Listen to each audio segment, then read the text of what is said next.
नमस्कार बंधु माने आपण मानक स्वागत उड़िया शास्त्र चैनल को। मेष राशि व्यक्ति एप्रिल 27 तारिख 28 तारिख एवं 29 तारिख जहाँकि सोमवार मंगलवार एवं बुधवार यही आसुथिबा तीनोटी दिन को आपण मन रखंतु लेखिकरी रखंतु। बेले बेले जेतेबेले भल समय आसी थाए किछि नुआ करिवार प्लानिंग थाए तो ताहा कौनसी निर्दिष्ट दिन गुड़िक आसी थाए। तेणु आपण एही दिन गुड़ी को बाछि करिकि रखि थांतु केउं डेट्रे केउं क्षेत्र गुड़िक आपण आगेवा द्वारा केउं क्षेत्र रे काम करिवा द्वारा आपण आपणक जीवन में सफलता पाई परिबे। देखंतु आपण जो कष्ट को दीर्घ दिन धरी बोही आसुछंती सही कष्ट एही तीनोटी दिन रे शेष हेबा पई जाउअछि। आपण माननकु अनुरोध जे आपण भिडियोटी को शेष पर्यंत निश्चिंत रूप से देखंतु। शेष रे एपरि किछि दुईटी कथा आपण जानिबे जहा द्वारा कि दुईटी स्वप्न आपणकर पूरण हेबो एवं पांचटी कथा एपरि कहिबी जहा आपणक जीवन को बदलाई करी रखिदेव। तो आपण माननक पई एही तीनोटी दिन आपणक जीवन रे परिवर्तन सफलता एवं प्रगति नहीं कि आसुअछि। तीनोटी कष्ट दूर हेबो, पांचटी इच्छा पूर्ण हेबो, किछि सफलतार रास्ता खोलिबो, दूरे जाइतिबा लोक पुणी थरे आपणक पाखकु फेरी आसिबे। केउं क्षेत्र रे केउं डेट रे आपण कोन करिबा द्वारा आपणक पाखकु सफलता आसिबो ताहा मध्य आपण जानिबे। हेले एबे प्रथमे आसंतु जानिबा जे केउं तीनोटी कष्ट जो कष्ट रे आपण एबे भी अछंती सही कष्ट दूर हेबो। प्रथम कथाटी हेउछि आपणकर धन को नहीं जो चिंता रोची जो आर्थिक समस्या भितर आपण छंदी हुई करी रहिछंती अर्थ आपणकर कौनसी ना कौनसी बाटरे खर्च होई जाउछि।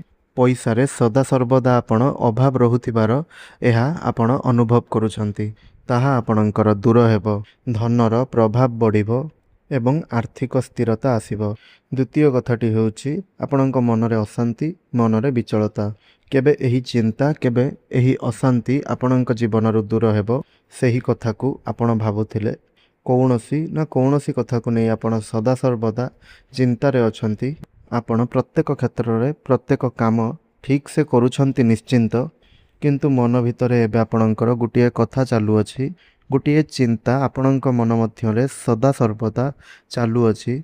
सबु काम करूछंती हेले ता सहित एही चिंता आपणकर चालू अछि। एहा सत्य कि नाही एहा आपण कमेंट बॉक्स रे लिखंतु किंतु मन रखंतु एही जो चिंता एही जो अशांति भितर आपण गति करूछंती मन सबु काम रे लागुथिले मध्य गोटे दिगरे अटकी रहिबा भली आपण अनुभव करूछंती। तो यही कथा को आपण मन रखंतु एबे सही सबु दूर हेबो, आत्मविश्वास आपणकर बढ़िबो। तृतीयटी हेउछि आ एक कष्ट जहाँकि आपणकर संपर्क रे दूरता आसी अछि। जो माने आपणको दूरेई देइथिले से माने फेरी आसीबे, भूल बुझामणा शेष हेबो। विशेष करी प्रत्येक संपर्क भाई भौणी मध्य परिवार मध्य दाम्पत्य जीवन रे हेउना काईकि माता पिता सहित प्रत्येक संपर्क आपणकर भल रहिबो, बुझामणा बढ़िबो एवं संपर्क मजबूत हेबो।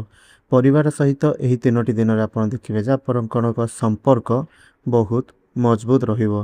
हेले जदि आमे दिन हिसाब रे देखिबा केउं दिन आपणक पई किपरि रहिबो तबे सर्वप्रथमे 27 तारिख जहाँकि सोमवार दिन आपण एही दिन विशेष करी मन रखंतु।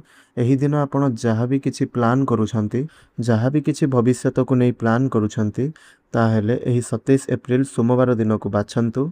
27 तारिख दिन आपण जहाँ करिवे जो क्षेत्र रे आगेइबा पई चाहिबे जहाँ किछि करिवे जहाँ भी किछि परिवर्तन आपण करिवे तो सेथिरे निश्चिंत रूप से सफलता आपणको प्राप्त हेबो। जागा बाड़ी क्रय करि परिबे, घर आपण किनि पारिबे, किछि नुआ जिनिस आपण किनि करि आनि पारिबे। कौनसी शुभ स्थान को कौनसी दूर यात्रा जदि आपण करूछंती ताहेले प्रत्येकटी क्षेत्र एही दिन आपणक पई भल रहुअछि, कौनसी समस्या नाही। एही दिन विशेष करी आपण देखिबे आपण आपणकर घर को किछि नुआ जिनिस किनि करि आनिबे एवं एहा मध्य आपणक पई भल रहिबो। द्रव्यर क्षेत्र एही दिन आपणक पई बहुत ही भल रहुअछि। संपत्तिर क्षेत्र बहुत ही भल रहुअछि एही दिन। लाभर क्षेत्र बहुत ही भल रहुअछि एही दिन। तो प्रत्येकटी क्षेत्ररु एही दिन आपणको लाभ देखिबा पई मिलिबो। नुआ जिनिस किछि किनिबे, घरर समृद्धि आपण देखि परिबे, नुआ अवसर आपणको मिलिबो, छोट छोट सफलता एही दिन आपण देखि परिबे। ता सहित परिवार सहित आपण संपर्क एही दिन बहुत ही भल रहिबो। हस खुशी रे दिनटी आपणकर कटिबो। मिलामिशा स्वभावर रहिबे, समस्तिंक सहित भल से कथा हेबे। ଏବଂ ଆପଣଙ୍କ କଥାରେ ଲୋକମାନେ ପ୍ରଭାବିତ ହେବେ। ଏହି ଦିନ ସମ୍ପତ୍ତି ପ୍ରାପ୍ତି ଏବଂ ଖୁସିର ଦିନ ରହୁଅଛି। ଏହି ଦିନଟିକୁ ମନେ ରଖନ୍ତୁ। ଯଦି ଆପଣ ଜାଗା ବାଡ଼ି କିଛି କିଣିବା ପାଇଁ ପ୍ଲାନ୍ କରୁଛନ୍ତି, ଯଦି ଆପଣ କିଛି ନୂଆ ବିଜନେସ୍ ଆରମ୍ଭ କରିବା ପାଇଁ ଚାହୁଁଛନ୍ତି, ଜୀବନରେ କିଛି ପରିବର୍ତ୍ତନ କରିବା ପାଇଁ ଚାହୁଁଛନ୍ତି, ତ ଏହି ଦିନଟିକୁ ବାଛନ୍ତୁ। ସୋମବାର ଦିନଟିକୁ ବାଛନ୍ତୁ। ସୋମବାର ଦିନ ପ୍ରଥମ ସକାଳେ ଆପଣ ନିଶ୍ଚିନ୍ତ ରୂପରେ ମହାଦେବଙ୍କର ଦର୍ଶନ କରନ୍ତୁ। ଏହି ଦିନଟି ଆପଣଙ୍କ ପାଇଁ ବହୁତ ହିଁ ଭଲ ରହୁଛି। ପ୍ରତ୍ୟେକଟି କ୍ଷେତ୍ରରେ ଆପଣ ସଫଳତା ପ୍ରାପ୍ତ କରିବେ। ଦେଖିବେ ଏହି ଦିନ ଆପଣ ଯାହା ବି କିଛି ଶୁଭ ପରିବର୍ତ୍ତନ କରିବେ ତାହାର ଶୁଭ ପ୍ରଭାବ ବା ଶୁଭ ରେଜଲ୍ଟ ଆପଣଙ୍କୁ ଅବଶ୍ୟ ରୂପରେ ଦେଖିବା ପାଇଁ ମିଳିବ। ଏହା ସହିତ 28 ତାରିଖ ଯାହାକି ମଙ୍ଗଳବାର ଦିନ ଆପଣ ମନେ ରଖନ୍ତୁ। ଏହି ଦିନ ଆପଣଙ୍କ ପାଖକୁ ଧନ ଆଗମନର ଦ୍ୱାର ବହୁତ ହିଁ ଭଲ ରହୁଅଛି। ଧନ ଆସିବ ଆପଣଙ୍କ ପାଖକୁ, ଅଚାନକ ଭାବରେ ଧନ ଆସିପାରେ। ଧନ ଦିଗରେ ଯଦି କିଛି ଚିନ୍ତା କରିଥିବେ, ଯେପରିକି କିଛି ଲୋନ୍ ଆପ୍ଲାଏ କରିଥିବେ, ଯଦି କିଛି ନା କିଛି ଧନ ଦିଗରେ ଆପଣ କାମ କରିଛନ୍ତି, କିମ୍ବା ଯଦି ଆପଣଙ୍କର ଧନ କେଉଁଠାରେ ଅଟକି ରହିଥିଲା, ତେବେ ସେହି ଧନ ଆପଣଙ୍କ ପାଖକୁ ଆସିପାରେ। ଧନ ପାଇଁ ଏହି ଦିନଟି ବହୁତ ହିଁ ଭଲ ରହୁଅଛି। ଲାଭର କ୍ଷେତ୍ର ଆପଣଙ୍କ ପାଇଁ ଭଲ ରହୁଅଛି। ତା ସହିତ ଧନର କ୍ଷେତ୍ର ବହୁତ ହିଁ ଭଲ ରହୁଅଛି। ଏହା ସହିତ ଆପଣଙ୍କୁ ଧନ ଲାଭ ହେବ ମଧ୍ୟ। ଧନ ସମ୍ବନ୍ଧୀୟ ଯାହା ବି କିଛି ଚିନ୍ତା ବା ସମସ୍ୟା ରହିଛି ତାହା ସବୁ କିଛି ଦୂର ମଧ୍ୟ ହେବ। ଅଟକିଥିବା ଟଙ୍କା ଏହି ଦିନ ଆପଣଙ୍କ ପାଖକୁ ଫେରିବ। ବିଶେଷ କରି କାର୍ଯ୍ୟକ୍ଷେତ୍ରରେ ମଧ୍ୟ ଏହି ଦିନ ଆପଣଙ୍କ ବହୁତ ଲାଭଦାୟକ ରହିବେ। ଆପଣ କିଛି ଡିଲ୍ ଆପଣଙ୍କର ସଫଳ ମଧ୍ୟ ହେବ। ମନ ଆପଣଙ୍କର ଖୁସି ରହିବ। କିଛି ଆଶା ଜାଗ୍ରତ ହେବ ଆପଣଙ୍କ ମନରେ। ଏହି ଦିନ ବିଶେଷ କରି ଧନର ବର୍ଷା, ଯାହାକି ଏହି ଯେଉଁ ଶବ୍ଦଟି ତା ମାନେ ନୁହଁ କି ଯେ ଧନର ବର୍ଷା ଅର୍ଥ ଆପଣଙ୍କ ଉପରେ ବର୍ଷା ହେବ ଧନର, ଏହା ତ ନୁହଁ। କିନ୍ତୁ ଏହାର ଅର୍ଥ ଆପଣ ବୁଝିପାରିବେ ଯେ ଧନ ଆଗମନର ରାସ୍ତା ଆପଣଙ୍କ ପାଇଁ ଖୋଲିଯିବ ଏବଂ ଧନଜନିତ ସମସ୍ୟା ଏହି ଦିନ ଠାରୁ ହିଁ ଆପଣଙ୍କର କମିବାକୁ ଲାଗିଥାଏ। ତେଣୁ ଏହି ଦିନ ଆପଣ ଦେଖିବେ, ବିଶେଷ କରି 28 ତାରିଖ ଏପ୍ରିଲ ମାସର 28 ତାରିଖ ଆପଣ ବିଶେଷ କରି ମନେ ରଖନ୍ତୁ ବା ଲେଖିକରି ରଖନ୍ତୁ। ଏହି ଦିନଠାରୁ ଆପଣଙ୍କ ଜୀବନରେ ଧନ ଆଗମନର ରାସ୍ତା ଖୋଲିବ। ଧନକୁ ନେଇକରି ଯାହା ସବୁ ସମସ୍ୟା ରହିଛି ସେହି ସବୁ କ୍ଷେତ୍ରରେ ନିଶ୍ଚିନ୍ତ ଦେଖିବେ କିଛି ନା କିଛି ଭଲ ରେଜଲ୍ଟ ଆପଣଙ୍କୁ ଦେଖିବା ପାଇଁ ମିଳିବ। ଧନର କ୍ଷେତ୍ର ଏହି ଦିନ ଆପଣଙ୍କ ପାଇଁ ବହୁତ ହିଁ ଭଲ ରହିବ। ତେଣୁ ମଙ୍ଗଳବାର ଦିନ ଆପଣ ମନେ ରଖନ୍ତୁ, ଏପ୍ରିଲ ମାସର 28 ତାରିଖ ଆପଣ ନିଶ୍ଚିନ୍ତ ରୂପରେ ଏହି ଦିନ ଆପଣଙ୍କ ପାଇଁ ଧନ ପ୍ରାପ୍ତିର ଯୁଗ ରହୁଅଛି। ପ୍ରତ୍ୟେକ ଦୃଷ୍ଟିରୁ ଭଲ ମଧ୍ୟ ରହୁଅଛି। ପ୍ରତ୍ୟେକ କାମ ଏହି ଦିନ ଆପଣ କରିପାରନ୍ତି। ପ୍ରତ୍ୟେକ ଶୁଭ କାମ ଏହି ଦିନ ଆପଣ କରିପାରନ୍ତି। ଏହି 3ଟି ଦିନ ମୁଁ ଯାହାକି ଆପଣଙ୍କୁ କହୁଅଛି, ଏହି 3ଟି ଦିନ ଆପଣ କୌଣସି ବି ଜ୍ୟୋତିଷଙ୍କୁ ଦେଖା କରନ୍ତୁ। ଏହି 3ଟି ଦିନ ଆପଣଙ୍କ ପାଇଁ ସବୁ ଦୃଷ୍ଟିରୁ ଭଲ ରହୁଅଛି। ଆପଣ ଯାହା ଚାହିଁବେ ତାହା କରିପାରିବେ। ଯେଉଁ କ୍ଷେତ୍ରରେ ଆଗେଇବା ପାଇଁ ଚାହିଁବେ ତାହା ଆପଣ ସେହି କ୍ଷେତ୍ରରେ ଆଗେଇ ପାରିବେ। ଯାହା ଆପଣଙ୍କର ମନ କହୁଛି ତାହା କରନ୍ତୁ। ପ୍ରତ୍ୟେକ କ୍ଷେତ୍ରରେ ଦେଖିବେ ଆପଣଙ୍କୁ ସଫଳତା ଦେଖିବା ପାଇଁ ମିଳିବ। ତ ଏହି ଦିନ ହନୁମାନ ମହାପ୍ରଭୁଙ୍କର ଦର୍ଶନ ଅବଶ୍ୟ ରୂପରେ କରନ୍ତୁ। ପ୍ରଭୁ ହନୁମାନଙ୍କର ପାଦର ସିନ୍ଦୁର ଆପଣ ନିଜର ମଥାରେ ଧାରଣ କରନ୍ତୁ। 29 ଏପ୍ରିଲ ବୁଧବାର ଦିନ ଆପଣ ଏହି ଦିନ ମନେ ରଖନ୍ତୁ, ସକାଳ ସମୟରେ ସ୍ନାନ କରି ଆପଣ ପ୍ରଭୁ ଗଣେଶଙ୍କର ମନ୍ଦିର ଆପଣ ଅବଶ୍ୟ ରୂପରେ ଯାଆନ୍ତୁ ଏବଂ ପ୍ରଭୁ ଶ୍ରୀ ଗଣେଶଙ୍କର ଦର୍ଶନ ଅବଶ୍ୟ ରୂପରେ କରନ୍ତୁ ଏବଂ ପ୍ରଭୁ ଶ୍ରୀ ଗଣେଶଙ୍କୁ 7ଟି ଦୁବ ଅର୍ପଣ କରନ୍ତୁ।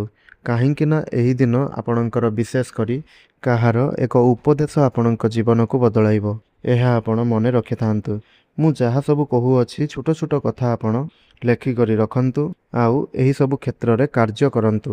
ଦେଖନ୍ତୁ, ପ୍ରତ୍ୟେକ ଦିନ ଯେଉଁ ଦିନ ଭଲ ରହିଥାଏ ସେହିଦିନ ତ ପ୍ରତ୍ୟେକ କ୍ଷେତ୍ର ଭଲ ରହିଥାଏ, କିନ୍ତୁ ବିଶେଷ କିଛି କ୍ଷେତ୍ର ଗୁଡ଼ିକରେ ଅଧିକ ଭଲ ରହିଥାଏ। ତ ଏହି 3ଟି ଦିନ ଆପଣଙ୍କ ପାଇଁ ବହୁତ ହିଁ ଭଲ ରହୁଅଛି ପ୍ରତ୍ୟେକଟି କ୍ଷେତ୍ର। କିନ୍ତୁ ମନେ ରଖନ୍ତୁ, ଏହି ଗୋଟିଏ ଗୋଟିଏ କ୍ଷେତ୍ର ଯାହା କଥା ମୁଁ ଆପଣଙ୍କୁ କହିଅଛି, ଏହି 3ଟି ଦିନରେ 3ଟି କଥା ବିଶେଷ କରି ଏହି ସବୁ କ୍ଷେତ୍ରରେ କଲେ ତାହେଲେ ଆପଣ ଯଦି କିଛି କରୁଛନ୍ତି ତେବେ ସେଥିରେ ଲାଭ ଅଧିକ ପାଇପାରିବେ। ଏହି ଦିନ ବିଶେଷ କରି 29 ତାରିଖ ଦିନ କାହାର ଏକ ଛୋଟ ଉପଦେଶ ମଧ୍ୟ ଆପଣଙ୍କର ଜୀବନକୁ ବଦଳାଇ ଦେଇପାରେ। ମନେ ରଖିଥାନ୍ତୁ, କୌଣସି ଜଣେ ବଡ଼ ଲୋକଙ୍କର ଉପଦେଶ ଆପଣଙ୍କ ପାଇଁ ଲାଭଦାୟକ ରହିବ। ସଠିକ୍ ରାସ୍ତାରେ ଯିବା ପାଇଁ ଆପଣ କିଛି ଉପଦେଶ ପ୍ରାପ୍ତ କରିବେ।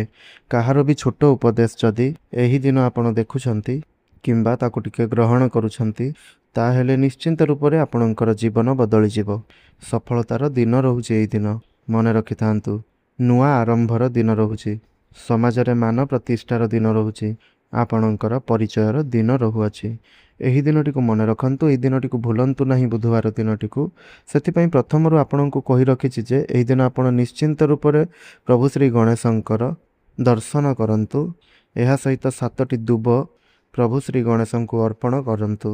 ଏହା ସହିତ ଯଦି ସମ୍ଭବ ହୁଏ ତେବେ ଆପଣ କିଛି ଲଡ଼ୁ ଭୋଗ ଲଗାଇ ସେହି ଲଡ଼ୁ ଭୋଗ ହୋଇସାରିବା ପରେ ତାହାକୁ କିଛି ପିଲାମାନଙ୍କ ମଧ୍ୟରେ ବାଣ୍ଟନ୍ତୁ। ଦେଖିବେ ଏହି ଦିନ ଆପଣଙ୍କ ଜୀବନରେ କିଛି ଶୁଭ ପରିବର୍ତ୍ତନ ନିଶ୍ଚିନ୍ତ ରୂପରେ ହେବ। ଆପଣ କିଛି ନା କିଛି ଭଲ ଉପଦେଶ, କିଛି ନା କିଛି ରହସ୍ୟ ଆପଣ ପ୍ରାପ୍ତ କରିବେ, ଯାହାଫଳରେ ଆପଣଙ୍କ ଜୀବନରେ ବଡ଼ ପରିବର୍ତ୍ତନ ଆସିବ। ଶେଷରେ ଆସନ୍ତୁ ଏପରି 5ଟି କଥା ଜାଣିବା ଯାହାକୁ ଯଦି ଆପଣ ମାନୁଛନ୍ତି ତେବେ ଜୀବନରେ ସୁଖ ସମୃଦ୍ଧି ନିଶ୍ଚିନ୍ତ ରୂପରେ ଆସିଥାଏ। ପ୍ରଥମରେ ପ୍ରତ୍ୟେକ କ୍ଷେତ୍ରରେ ଆପଣ ସତ୍ୟତା ଏବଂ ଧୈର୍ଯ୍ୟ ରଖନ୍ତୁ। ଅନାବଶ୍ୟକ ଖର୍ଚ୍ଚକୁ ରୋକନ୍ତୁ। ତୃତୀୟରେ ସମ୍ପର୍କକୁ ମୂଲ୍ୟ ଦିଅନ୍ତୁ। ଚତୁର୍ଥରେ ପରିଶ୍ରମକୁ କେବେ ଭୟ କରନ୍ତୁ ନାହିଁ, ପରିଶ୍ରମ ହିଁ ସଫଳତା ଆଣିଥାଏ। ଏବଂ ପଞ୍ଚମରେ ଧୈର୍ଯ୍ୟ ରଖନ୍ତୁ ଏବଂ ସକାରାତ୍ମକ ସବୁବେଳେ ରୁହନ୍ତୁ। ସକାରାତ୍ମକ ରହିଲେ ଦେଖିବା ଆପଣଙ୍କର ଭାଗ୍ୟ ନିଶ୍ଚିନ୍ତ ରୂପରେ ଆପଣଙ୍କୁ ସହଯୋଗ କରିବ। ତେବେ ବନ୍ଧୁମାନେ, ଆପଣ ଏପର୍ଯ୍ୟନ୍ତ ଯେଉଁ କଷ୍ଟ ଗୁଡ଼ିକ ସହିଛନ୍ତି ସେହି ସବୁ କଷ୍ଟ ଏବେ ଆପଣଙ୍କର ସଫଳତାରେ ପରିବର୍ତ୍ତନ ହେବା ପାଇଁ ଯାଉଅଛି। ଆପଣଙ୍କର ସମ୍ମାନ ବଦଳୁଛି, ଭାଗ୍ୟ ମଧ୍ୟ ଆପଣଙ୍କର ବଦଳୁଛି। ତ ଏପ୍ରିଲ ମାସର 27 ତାରିଖ, 28 ତାରିଖ ଏବଂ 29 ତାରିଖ ଆପଣଙ୍କ ଜୀବନରେ ଏହି ସମୟ ଶୁଭ ସମୟ ରହିବାର ଅଛି, ଯାହାକି ଏହି ମାସର ଅନ୍ତ ହେବା ପାଇଁ ଯାଉଅଛି, ଶେଷ ହେବା ପାଇଁ ଯାଉଅଛି। ମେ ମାସର ପୂର୍ବରୁ ହିଁ ଆପଣଙ୍କ ଜୀବନରେ ଅନେକ ଶୁଭ ପରିବର୍ତ୍ତନ ଆସିବା ପାଇଁ ଯାଉଅଛି। ତେବେ ଭିଡ଼ିଓଟି ଭଲ ଲାଗିଥିଲେ କମେଣ୍ଟ ବକ୍ସରେ ନିଶ୍ଚିନ୍ତ ରୂପରେ ଜୟ ଶ୍ରୀ ହନୁମାନ ଅବଶ୍ୟ ରୂପରେ ଲେଖନ୍ତୁ। ଏହା ସହିତ ଭିଡ଼ିଓଟିକୁ ଲାଇକ୍ଟିଏ କରନ୍ତୁ, ଅନ୍ୟମାନଙ୍କ ସାଥିରେ ଅଧିକରୁ ଅଧିକ ସେୟାର କରନ୍ତୁ ଏବଂ ଯେଉଁମାନେ ଆମର ଚ୍ୟାନେଲଟିକୁ ସବସ୍କ୍ରାଇବ୍ କରିନାହାନ୍ତି ଆପଣମାନେ ଚ୍ୟାନେଲଟିକୁ ସବସ୍କ୍ରାଇବ୍ କରିବା ସହିତ ପାଖରେ ଥିବା ବେଲ୍ର ଆଇକନ୍ଟିକୁ ମଧ୍ୟ ପ୍ରେସ୍ କରନ୍ତୁ, ଯାହାଫଳରେ ଆମେ ଯେଉଁ ଭିଡ଼ିଓ ଅପଲୋଡ଼ କରିବୁ ତାହା ଆପଣ ସର୍ବପ୍ରଥମେ ପାଇପାରିବେ। ଧନ୍ୟବାଦ।